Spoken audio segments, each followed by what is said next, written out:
ప్రేమ స్వరూపులారా, ఏదో గురు పౌర్ణమి అనుకొని, ఏదో బాహ్యమైనటువంటి గురువులంతా చేర్చుకొని, ఏదో కొన్ని పూజలు పునస్కారములని ఈ యొక్క అల్పమైనటువంటి కార్యాల్లో మన జీవితాన్ని మరింత బంధించుకోనారు. Embodiments of divine love. In the name of Guru Purnima, we should not get bound by wrongly understanding Guru Purnima and Guru as a గురువు small ఒక్కడే, individual. దైవం ఒక్కడే గురువు.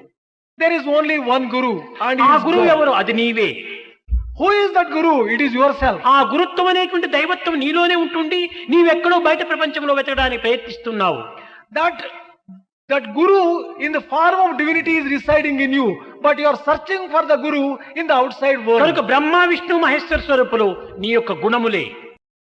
The Brahma, Vishnu, Maheshwara are the qualities which are embedded in you. కనుక నిన్ను హతం చేసేది కానీ, పోషించేది కానీ, రక్షించేది మన గుణములే. It is these qualities itself which can destroy you or which can lift you up into an elevated